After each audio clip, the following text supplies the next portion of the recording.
Siri! Hi guys! Hi guys! Hindi naman live! Hindi to live. Magandang umaga! Kasalanan kasi yan ng ano. Kasalanan niya ni Kasi pinigilan yung ano. Walang live kasi nga walang ka-signal. Kasi hinigop ni ano. Kasi sinabutahe. Pero hindi kami papayag na wala kaming upload. Lalaban kami. Lalaban ako hanggang kamatayan. Kailangan may mailagay kami kasi hindi pwede biting kayo. Kailangan makita niyo mga mukha namin. Diyos ko. So ang gagawin natin ngayon mag-ano tayo. Meron tayong topic. So ang topic natin ngayong araw ay ano ba? Nasa title. Bahala kayo kung ano. Ngayon, kailangan magbardagan. Unahin, kayo naman muna, Diyos ko. Yung energy ko, negative zero na talaga. Pagod akong mag-bardagulan eh. Huwag kayo mapagod. Bakit kasi makapagod, Aya? Ano ba naman kasi hindi ka naman lagyan ng revolto dyan. Kaya ano ka lang, trabaho. Wow, kanina pumunta ako sa'yo kanina, walang kapapel-papel yung table mo. Kahit isa, walang papel yun. Parang nag-visit ka pa sa akin kasi may dinala akong papel sa'yo. Pinapagod mo, maghanap-harap na naman pa, panapsok na naman niya. Bay... Nilinis ko na nga kasi kadami kanina, Diyos ko po. Punong-puno ng lamisa ko, hayop na ito. Huwag ka na mag-explain. So ano nga yun? Ano nga yung babardagulan natin ngayong araw na to? Ano ba, diretso na tayo sa... Diretso na sa sa title. Ano ba title natin?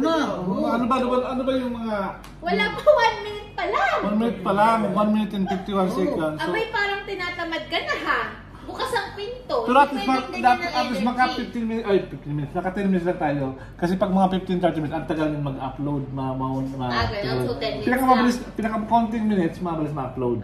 Pero kung matagal ma-upload yun, baka bukas pa ma-upload yan eh. Ngayon, tirahin na natin yun. Ano ba? Sige, tirahin mo na ba? Tirahin ng iba. Tirahin mo na. Yung negosyo mo. Ano ba ang negosyo mo? Sabihin mo na, reveal mo na sa madlang people. So ganito kasi yan. Ikaw, sunod si Sera. Lahat ng OFW ay uwi ng Pilipinas ano mang nangyari. Yes. So lahat tayo ay babalik sa ating lupang sinilangan. So sabi nga ni Rapi Tulfo, tayo mga OFW ay dapat mag-ipon. Dahil pag dumating yung pagkakataon na tayo ay mangailangan sa Pilipinas ay tayo may madudukot. Walang tutulong sa atin. Tingin mo ba tutulungan ka ng kamag-anak mo? Matulungan ka once lang. Tama ba o matama? Tama.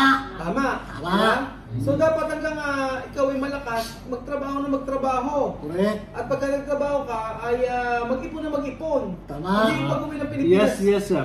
Hindi yung pag-uwi ng Pilipinas, mag-yayabang ka, tapos magpapainom ka. Tatlong araw ang piyestahan. 5 araw ang painom mo. Isa-isang buwan na bakasyon mo, yung 15 days mo ay naubos na yung bakasyon mo. Yung pera mo. Tapos ang gagawin. May ka bang ganyan? Ano? May ka lang Pilipinong ganyan? Marami, syempre, marami. Sa akin, marami akong kilalang ganun. Hindi po ako galit, nag-ano lang kami. Oo. So kami po, yun ang maganda na sa mga OFW po na talaga mag-ipon. Pero yung iba kasi walang chance makapag-ipon, hindi natin masisisi dahil syempre, ang dami nilang responsibilidad. Yung mga, especially yung mga breadwinner. Lahat kasi nagpapaaral ng kapatid. Pero saludo po ako sa lahat ng mga OFW na nagpapaaral ng mga kapatid. Yes. Saludo ako sa mga OFW. Ang galing-galing niyo. Saludo ako sa mga OFW na kapagtapos ng mga kapatid. Imbes sa sarili unahin, sila ang inuuna. Sila ang inuuna. Pero syempre, may limitasyon ng lahat. Like kagaya ng kay Jose. Di ba Jose, may pinag-aaral ka ng mga kapatid. Pero nag-asawa. So, siyempre, pag mag-asawa, ano na naman sa asawa? Sa pamilya mo. So kami po ay, bago po kami magretiro sa aming pagiging OFW, ay kahit pa paano po ay nakaipon na ma'am. At meron kami mga planong negosyo sa bawat isa. May plano po kami negosyo. Siyempre, hindi kami umuwi ng Pilipinas na walang-wala. Wala kaming gagawin. So, may mga plano. Kaya nga po, ba't ako nagsasalita lahat?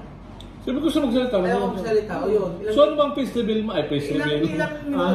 Ilang minuto na? 4 minutes. 4 minutes na, yun. Oo. So, ngayon po, ang topic po natin ay ano ba ang negosyo na aming itatayo sa Pilipinas. So, ngayong araw ay si Benji na i-reveal niya kung Yes. ano ang kanyang negosyo na itatayo sa Pilipinas. At si Roel din, i-rebuilding niya kung anong tayo niya sa Pilipinas. Siyempre, hindi ko pa i-reveal. Pag i-secret ko na sa Pinay ko talaga, hindi ko i-reveal yun. Sige. Si Aya, i-rebuild ni Aya. Walang i-reveal Wala sa na kanya. yan. Hindi ba naman ako uwi eh. Uwi ka, Saka bakasyon. wala pang... Abay, tanggalin natin ang title ng pasunod eh. Pwede natin. Wala pang i-reveal. O, edi baguhin ng title. Sige. May Ang mag-reveal ng bagong negosyo. title ay si Aya bumalik ng Equatorial Guinea kasi walang Wala kasama, naipon. oo. Hindi. Si Aya bumalik ng Equatorial Guinea kasi walang naipon. Nga ka. Yes. Kasi Yeah. travel Travel now. pay Pay later. do sa later. Do sa later. Yung seryosohan. Alam mo sa kasuhan? Wala seryosohan, bardagulan lang. Saan bang magseryoso? Alam mo, Aya, hindi masama mag-travel pero isipin mo naman sarili mo. Hindi yung do sa later. Bakit? Bakit? Travel Ano bang now. feeling niyo? Wala akong pera? Ay? Litong-lito na kayo, sa totoo lang. Ayaw mo magsalita, Aya. Ayaw mo magsalita. Litong-lito na kayo. Hindi niyo alam na talaga ang katauhan ko. Diyos ko naman. Eh ka naman, Aya. Masyado ka naman nagpakain. Hirap na lang Tapos magsalita. si Aya, hindi siguro nag-travel kung wala naman siyang budget. Yes, exactly. Pinag-ipunan niya yun, so let them Let them happy. hindi yung kanyang pinag-ipunan, let them I-enjoy. enjoy niya Kasi yan. single Kasi naman single ako. naman siya. We're not like about to get married. Pero hindi naman ibig Just sabihin, we're married. mag-enjoy ka lang mag-enjoy. Oh, hindi Siyempre, naman sa- kailangan, may ipon ka din. Tapos sa Aya, matanong niya siya, alam niya kung saan. Nagkakasundo talaga yung parehas ng ano. Tapos alam niya Wala. na, alam niya kasi na, alam ni Aya na, Bakit parang, huwag kang tumawa! Connect na dance. Tumawa! hindi nga, kung ako that's, yung sabi ni Aya, ano? Wala. Oh, sige. Kaya siya. Reveal. Yun nga, yung huwag tayong na-reveal doon kasi ayaw nyo nag-reveal. Peace reveal lang makikita nyo sa aming apat ngayon. Siguro, di ba? Hindi pwede, i-reveal mo na yung ano. Hindi pwede. Alam mo, kung mag-negosyo ka, huwag mo na sabihin. Ano lang, abangan na lang nila kung ano yung mangyayari na business. Abay, bakit ganun yung topic natin kung wala ka Palitan lang natin yan. magre-reveal? Palitan natin yan. Joke lang yan. Abay, kung ikaw kaya palitan ko dito. Ay, ikaw na kasi alis ka na. Layas. Kaya hindi ako kapalitan dito. Actually, Baka pagsabay-sabayin ko pa kayo tatlo. Dahil- Malaban ka oh, ngayon ang gawin nyo lang kasi, hindi pa ma-reveal, anong mga plan, o mga business, mga negosyo nyo na gusto nyo gawin sa Sige, Pilipinas? sige. Ah, Mga negosyo. Wala. Gusto ko yan. Plan Sige, sa Pilipinas. ako muna. Sige, ikaw muna. Ako ang gusto kong negosyo sa Pilipinas ay Meow. meow, meow. Hindi ko ba makapagsalita? Huli na ako, kayo na lang muna. Hindi na kaya. Ako, Ano bang magandang, kung sa Pilipinas, may Dalawa pera ang ka, may naisip budget ka, ano bang negosyo? Ang una ko naisip yung gold kasi talagang gusto ko yun. Mahilig ako sa gold. So mag-online seller ka. Kaya online. Kaya lang, hindi ko alam kung paano So ako para magsisimula. magiging ano ka, bilyarika, mga ganun. Oo. Hindi ko Bilyarika alam- phones hindi siya. ko alam- Oo. Guys, Online please pa help lang siya, me. online, Help me online kung na. paano ko saan ako kukuha ng mga gold. Ganyan, Sa kapatid ko, supplier. sa kapatid ko. Dealer, sa academy deal. Shoutout si Erwin Francisco, nagkikita ng gold sa Dubai. Wow. Oh, yun, O doon hindi ka ko kukuha alam. ng supply. Supplier, pwede ba Oo. mag-supplier si... Oo. Oo. Pwede. Pwede yun. May isa pa supplier ako, mo. may isa pa akong gusto, yung mga damit. Yung mga damit na pang curvy girls. Yung mga Yung mga branded. hindi curvy katulad Curvy. ko, yung Ay, mga plus curvy. size na mga damit. Mga plus size kasi. Para mga sa mga malakihan. Oo, marami kasing mabenta kasi yun talaga sa Pinas. Ah. Pero hindi ko rin alam kung paano ko sisimulan. Tapos- Kung paano ko maghahanap ng mananahe. Tapos yung mga shoes na mga ganon. maliit, yung mga maliit na mga paa, yung mga rare sizes. Mga ganon. Oo. Yun yung dalawa kong naisip. Ah. Pero comment guys kung may idea kayo at i-share niyo sa akin. Kung mayroon kayo Ikaw, gusto sir, guys gusto na mo? kuha nyo kay Aya. Ako nagsimula na ako sa tindahan kaya pagpatuloy ko din. Gusto ko lumalaki pa yun. Mini grocery. Magkaroon ako ng mini grocery. Ang tanong lang kung paano ko siya hanapan ng lugar na maganda talaga. Kasi Ganito nga- lang hinahanap ko. Kasi ngayon. walang mahal pa space Wala doon pa sa may Cavite. space ko kasi sa katabi namin kasi sa ano na Wala pang sa binibenta. restaurant, wala pang binibenta. Oo. Sa bahay ng tindahan ko, napakaraming nakapaligid ng mga tindahan kaya inisip ko talaga Ang daming sana makahanap competition. pa ako ng magandang Oo. pwesto. So yun nga guys, Ikaw, Benjun. napakaganda guys ng mga adikain ng tatlong ito. Tulad ng pagpapatay ng kanilang Wala mga pa negosyo. akong sinasabi. Ha? Wala pa akong sinasabi. Wala pa? Wala pa. Kasi late na siya. Akala kasi salita ka. 10 minutes na. 10 minutes na. Okay, diretso na Benjun. Dapat ko. So yun nga guys, napakaganda na kanilang mga plans nila sa buhay pag sa Pilipinas. So kahit ako nga is still maintaining balance. Kaya nga, konektado. Ay, connected. Konektado, nagkakampihan ng parehas na ano. So, pagpatuloy, pero hindi nyo alam guys, hindi nyo alam na kahit ganito ako, pero kahit ganito ako, pero meron na akong plano sa buhay ko. Plano sa family ko, plano para sa sarili ko na magkaroon ng business guys. Yung business proposal ko, ano ang sabihin mo?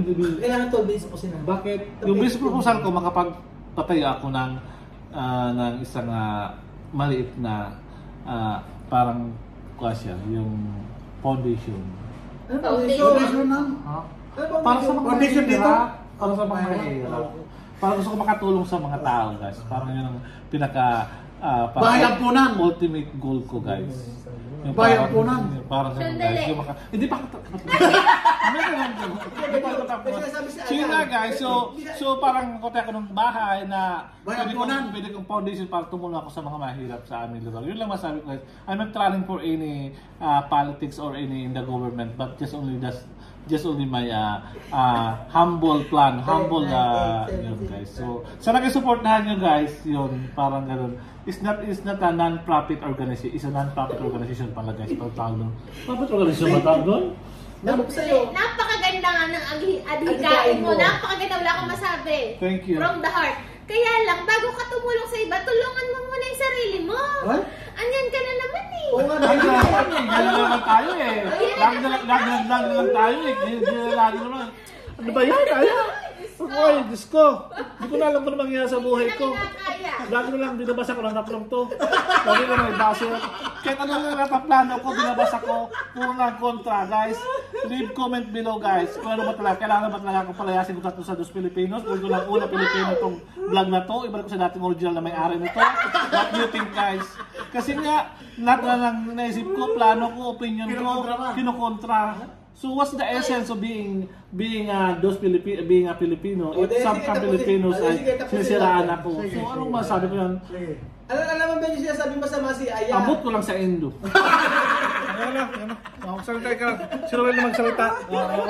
Ikaw na yung plano mo sa buhay mo. Ano?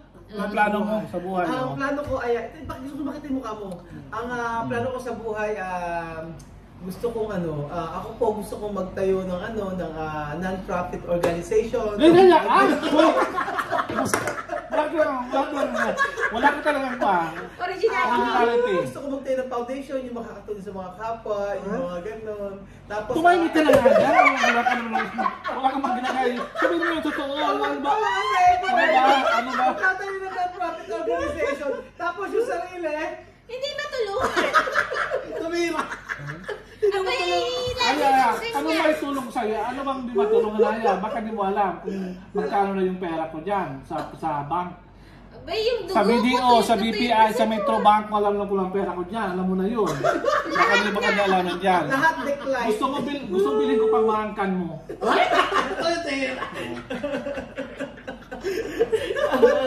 So ayun, hindi tinakaya si Benjun.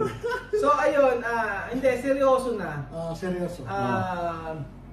Naitapit lang namin ito kasi para ito sa mga OFW na kung saan ay nagpapakahirap magtrabaho para sa pamilya. So, unahin din po natin yung ating sarili kasi hindi habang buhay ay malakas tayo.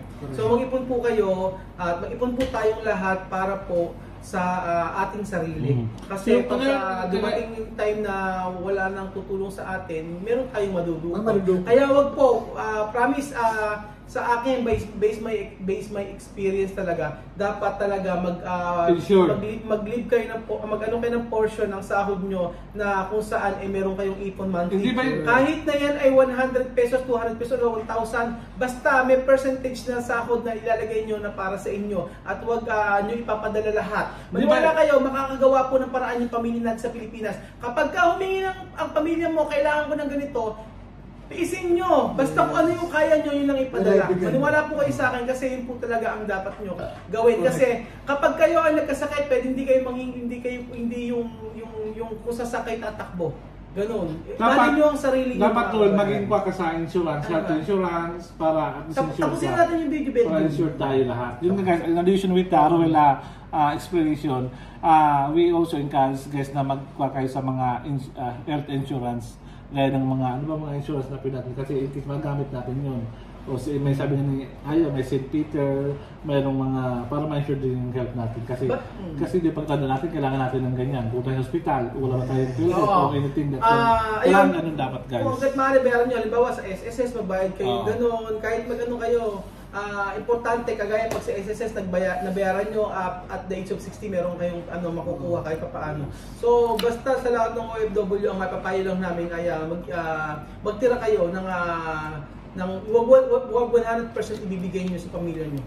Kasi pag sa huli kayo ang nangailangan, walang tutulong sa inyo, promise. Mag-ipon sa future. Matulungan mo kayo ng kamag-anak nyo, paminsan-minsan lang, o isang beses lang. Correct. So, yun po ang aral sa ating mga OFW. So, ayun po. Maging masinop at Okay, mag-impok. Yun. Mag-impok. Para sa future. Parang sa kaya, parang sa video, we find ways guys. Maraming salamat. Thank you guys. Bye. Ay, ano naman. Ay, hindi. Ay, doon!